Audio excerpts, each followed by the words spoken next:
नगरी है, काशी मोक्ष नगरी है। भारत की भूमि के सबसे ज्यादा मुर्दे अगर कहीं जलते हैं तो काशी में जलते हैं। क्यों जलते हैं? क्योंकि काशी की भूमि पर माता पार्वती ने शंकर से 2 वर मांगे थे। पहला वर, भोलेनाथ मुझे ये दीजिए कि जब पति पत्नी में झगड़ा हो तो उसमें प्रेम बढ़े। इसलिए आज भी पति कितना भी झगड़ा करके चले जाए, ऑफिस से आएगा तो आते से पूछेगा तेरी मम्मी कहां गई, आते से पूछेगा, क्योंकि झगड़ा करने से प्रेम बढ़ता है। इसलिए थोड़ा थोड़ा झगड़ते रहो, ज्यादा नहीं, थोड़ा। जिस पति पत्नी में झगड़ा नहीं होता उसमें एक दिन ऐसा झगड़ा होता है कि अदालत तक बात पहुंच जाती है। इसलिए थोड़ा थोड़ा झगड़ो, मन के गुब्बार सारे निकाल लो। बोल, जिनमें प्रेम बहुत होता है उनमें झगड़ा भी बहुत होता है। जरा जरा सी बात करो। पार्वती जी ने दूसरा वर मांगा, भोलेनाथ जी वर दीजिए। शंकर जी ने पूछा कौन सा? पार्वती कहती है दूसरा वर ये दीजिए कि काशी में अगर कोई मरेगा तो उसको गुरु मंत्र आपको देना पड़ेगा। शंकर भगवान बोले ये कभी नहीं हो सकता कि मरने वाले सांसारिक मनुष्य को मैं गुरु मंत्र दूं।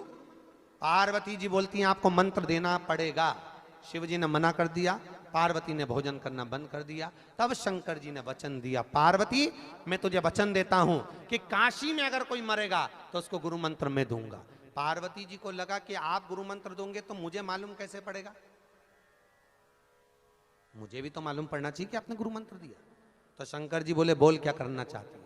पार्वती जी कहती है काशी में जो मरेगा उसके सीधे कान में आप गुरु मंत्र देना और गुरु मंत्र देकर कान को मोड़ देना, तो मुझे समझ में जाएगा कि आपने गुरु मंत्र दिया। शंकर जी ने कहा ठीक है। इसलिए आज भी काशी को अभिमुक्त नगरी कहा जाता, मोक्ष नगरी। काशी में मरने वाले का सीधा कान अपने आप टेढ़ा हो जाता है। आज भी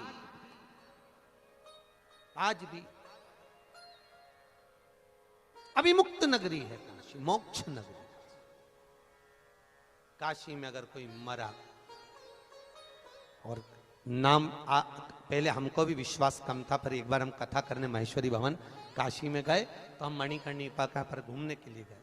तो हमने कहा चलो यहाँ पर देखते हैं, शिव पुराण में लिखा है कि काशी में मरने वाले का सीधा कान टेढ़ा हो जाता है। तो हमने भी वहाँ पर मुर्दों की लाइन लगी हुई थी, बहुत सारे मुर्दे जलते हैं मणिकर्णिका पे, ढेर लगे, अर्थी।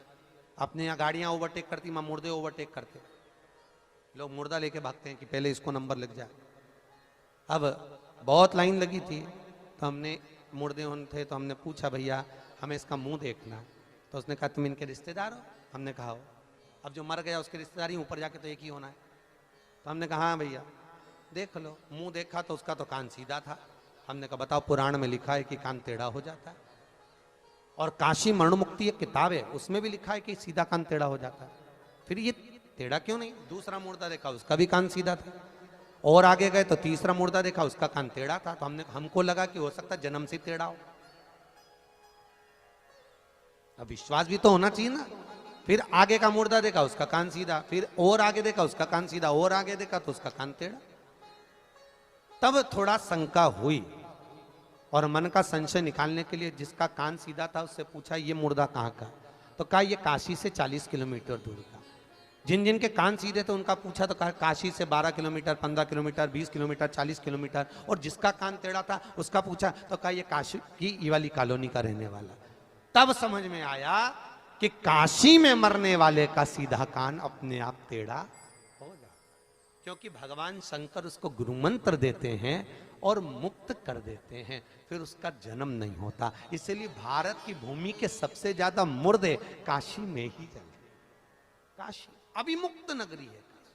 सत्ययुग में काशी थी, त्रेता में जब राम जी आए तब काशी थी, द्वापर में कृष्ण आए तब काशी थी, और कलयुग में भी काशी। पूर्ण तरह से पृथ्वी नष्ट हो जाती है और काशी वहीं की वहीं रह जाती है। काशी विजयता देती है, काशी विजय तत्व प्रदान करती है।